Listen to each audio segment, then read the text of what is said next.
आगामी महानगरपालिका निवडणुकीआधी ठाकरेंच्या शिवसेनेला उमेदवार निवडणुकीची अग्निपरीक्षा द्यावी लागत आहे अशी माहिती समोर येते। ठाकरेंची शिवसेना महापालिकेसाठी 70% नव्या तरुण चेहऱ्यांना संधी देण्याच्या विचारात आहे। आठवड्याभरामध्ये उमेदवारांबाबत निर्णय होणार असल्याची माहिती आहे। पक्षफुटीनंतर अनेक नगरसेवक हे शिंदेंना जाऊन मिळाले, तसंच अनेक भागामध्ये आरक्षण सोडतीचा फटका हा देखील माजी नगरसेवकांना बसला। त्यामुळे आता नव्या चेहऱ्यांना संधी मिळण्याची शक्यता आहे। ठाकरेंच्या शिवसेनेचे बहुतांश उमेदवार हे 30 ते 45 वयोगटातील आहेत अशी माहिती समजते। नव्या चेहऱ्यांना संधी देण्याबाबत ठाकरेंच्या शिवसेनेतले युवा नेते हे आग्रही असल्याची माहिती आहे। तर युवा सेनेतले पदाधिकारी महापालिकेच्या रिंगणात उतरतील अशी शक्यता आहे।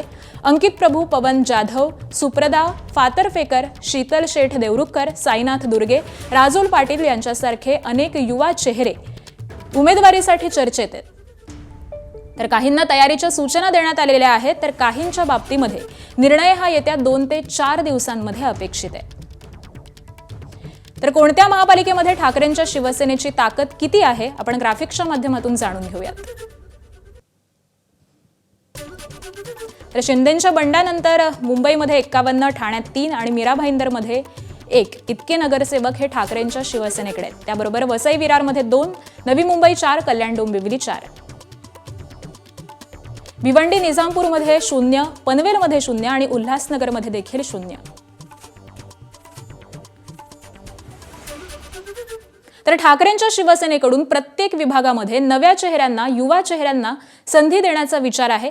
एखाद्या नेत्याचा किंवा पदाधिकाऱ्याचा मुलगा जर चांगलं काम करत असेल तर नक्कीच त्याला उमेदवार म्हणून त्याचा विचार केला जाऊ शकतो, अशी प्रतिक्रिया ही सचिन अहिर यांनी दिली आहे।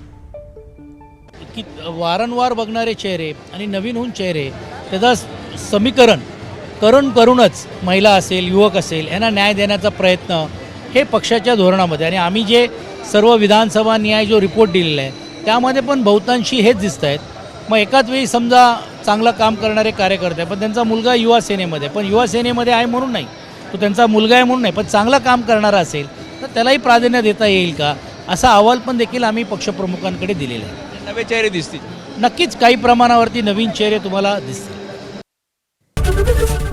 एबीपी माझा, उघडा डोळे बघा नीट।